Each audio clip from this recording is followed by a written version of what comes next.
But I want to start with the Clippers. I think they're going to win the West. And I mean that in the playoffs. I'm not talking about the 1 seed. The way this team is constructed right now, and from what I've seen and who they are and this absurd run, like if they're healthy, if it's Kawhi and George and they have all of their guys, I think they're going to win the Western Conference. They're that good. They were in a tight one with Miami. They got down early. They had a Saturday night Miami. You were like, what's going on here?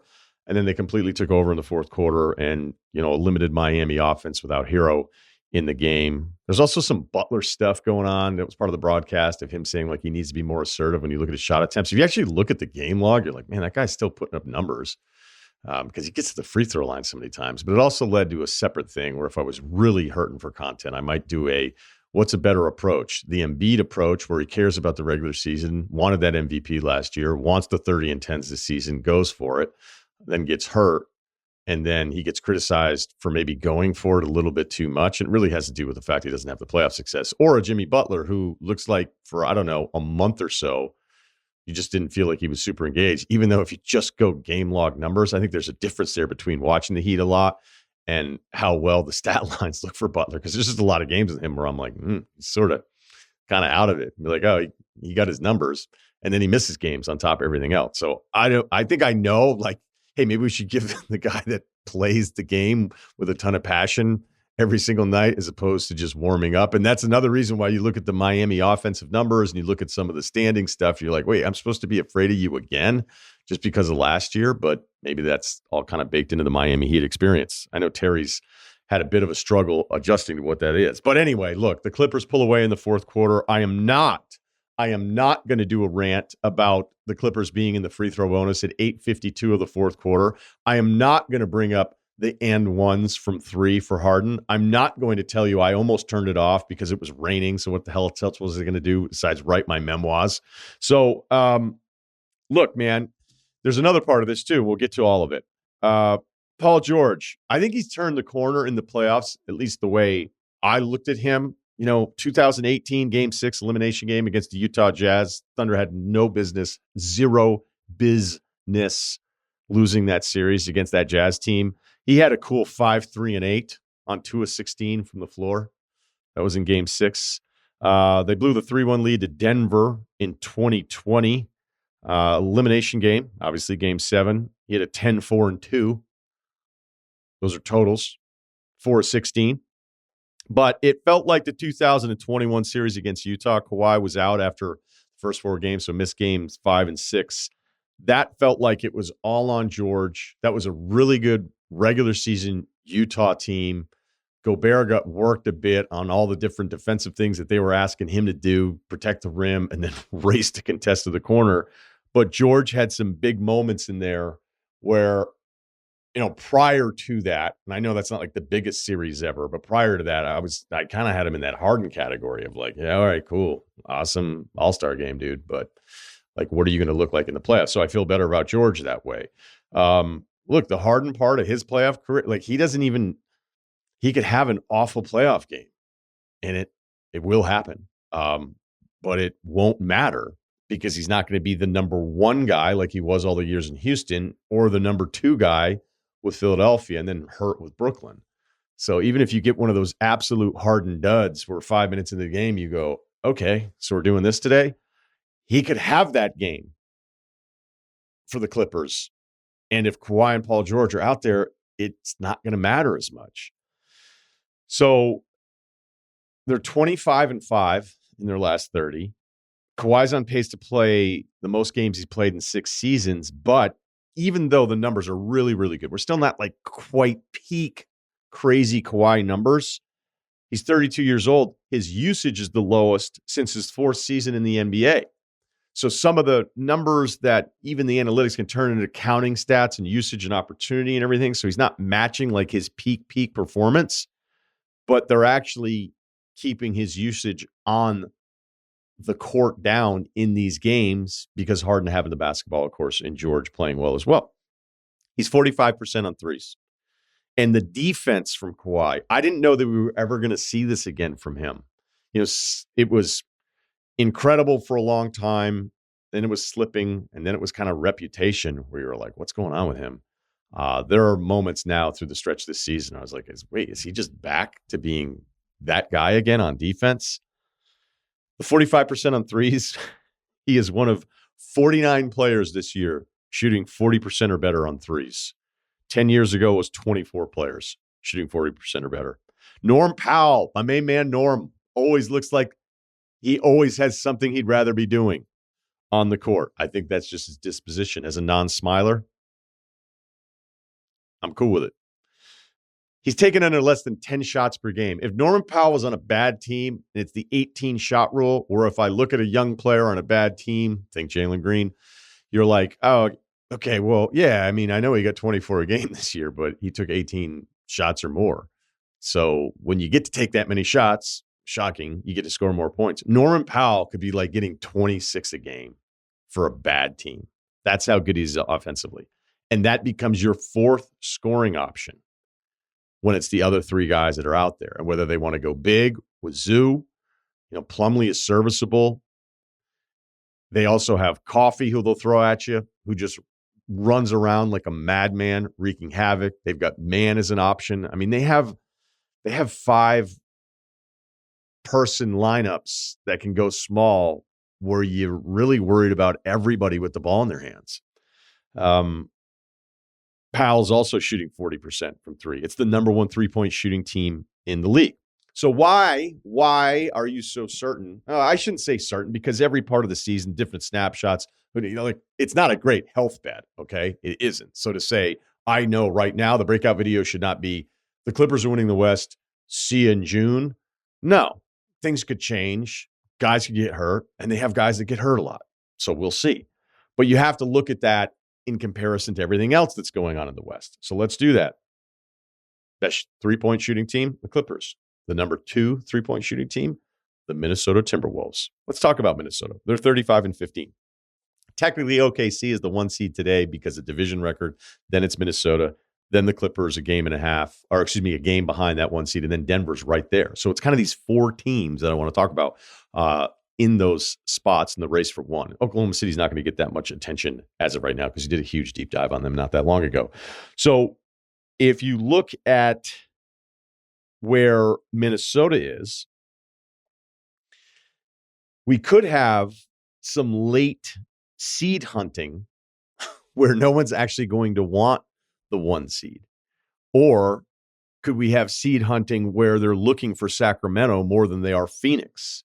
Would a team rather fall to 4 than have to play Phoenix? Maybe. It all depends on where Phoenix is. Maybe they end up being the 5 seed in all this. Could a team go, you know what? New Orleans or Luka for just a series? I would still think New Orleans, if they're right and they look good, but who knows? They're also not the greatest bet to have all their dudes all the time. Would a team go, we'd actually rather play the Pelicans, so we'll take a lesser seed. So the race for 1 may not be about home court at all, even with Denver. You could see some jockeying there. We saw that before with the Clippers, right? So Minnesota could have the headline of more days in first place, even though technically being tied, they're out of it with the tiebreaker. They were 17-4 on December 8th. Since then, 18-11. Minnesota's offense since December 9th, which is where that break point of the 18-11 second half of their season, the second half of the first half, however you want to phrase it, 20th on offense, still number 1 on defense. Fourth quarter, offensive efficiency, 27th. Since December 9th in the fourth quarter, it's actually getting a little bit better. It's 24th. The defense has slipped, though, 9th. Since December 9th, they are 24th on offense in clutch games. This is not a surprise to anyone that has watched multiple Timberwolves games late. Early on, I was like, it might be an issue. It's an issue. It's a real thing. They shot 5 of 20 in the fourth quarter against Orlando. How about that lineup? Paolo, Franz, Wendell Carter, and Isaac out there wreaking havoc. It's just a massive, massive group, and Minnesota had a really hard time. But the problem is it wasn't just that matchup. They're having a hard time figuring out who they want to be on offense late in tight games. I know they destroyed Houston. Congrats. Maybe Mike Conley needs another week. Maybe he needs the All-Star break. He hasn't been terrific. I'm always going to worry about Rudy clogging the lane a bit, some key spots. And I think with Anthony Edwards, he'll just go, all right, I got this. Like, this is who I'm supposed to be. This is who my talent tells me that I am. I'm going to get this, and some nights it's really sweet, and some nights it's really, really forced. I'd like to ask what Jaden McDaniels does. I know that sounds entirely unfair because here's what we know that he does really, really well. He is as good on the ball defensively as like you're going to find. He is all over it. All right. He also fouls guys a lot. He's huge. He's long. He's all those things. The rest of it isn't great. I watch it a lot. When I did a little bit of a rant on, the Gobert trade last year, I know we talked about it a lot, but it was okay. But down the road, without having the draft picks, and who knows, maybe all those picks will end up not even being that good, and it won't matter. I mean, that's the moving price of all of these picks that have been handed out the last few seasons. But I didn't mention McDaniels as like a real building block of the future, and Timberwolves fans are very upset about that. I understand who he is defensively, man. But the late game decision making with him, where you can tell he'll just kind of, I don't know whether it's, you don't want him to ever not initiate on ball stuff, but if it's a tight game, I'd rather he not do it.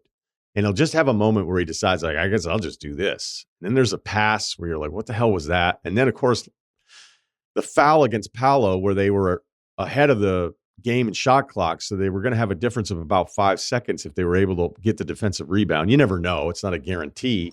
But they played out most of the possession defensively, and then he just went and fouled Paolo anyway. And Finch couldn't believe it. Finch mentioned it in the post-game presser. He's like, we told everybody not to foul. He's obviously very frustrated. Apparently, they had a big film session on everything that broke down in that fourth quarter. So if you have somebody in Jaden who's really good defensively, but he is simply, and he has a really good three-point percentage, but he is simply just somebody that provides you a little bit of spacing with the town stuff where the numbers are really good. But, it's just, they're going to have to be better in the fourth quarter for me to be picking them to win the West, is what I'm telling you. And I just like the McDaniels stuff to look a little cleaner. I know he's not going to have the offense run through him at all, but that's the thing is if you're not going to have that much pressure on you offensively, you shouldn't be making that many mistakes. And he does. So Oklahoma City, the only two things on them, and they had the double overtime win, They came back and beat Toronto last night. I have alarming Scotty Barnes minutes that I may not share with you right now. I don't think I'm going to. I don't know what was going on with him last night. I'm going to look into it a lot like he was looking at quickly dribble the air out of the ball for like a fucking hour straight. Yes, he was guarding SGA, and then he was guarding Chet. I'm sure that was tiring. I am not accepting that I'm so tired that I just don't want the basketball the rest of the time. The plan cannot be for Scotty Barnes to be in the corner on this offense now with Quickly and Barrett out there. I have more to do on that, so I'm not going to do it all right now. So Oklahoma City, it's an age, and it'll be a frontline depth thing because watching Chet just get beat up in that Clippers game, again, just one game, was a little concerning. So that leaves Denver, right? If I'm talking about the other contenders with the Clippers here, that leaves us Denver. Now, Denver last year, they were not the runaway one seed throughout the course of the season. Like there's a bunch of stuff. I was going through the standings as it played out over the year, and I was kind of looking at it. So right now, Denver is 35-16. But how do they feel? Well, it feels a little bit different, right? Because they're not clearly the one seed, and there's these other two teams, and Minnesota's new, and Oklahoma City is new, and Sacramento, who doesn't get any love, is sitting there at the 5 seed with a nice record. You still wonder what's going to happen with Phoenix. I think it's easy to write off LA, and I wrote off Golden State, weeks ago. We talked Dallas. Look, I don't have to run through the entire Western Conference. You get the point. So Denver's at 35-16. Last year, through 51 games, 35-16, the exact same record.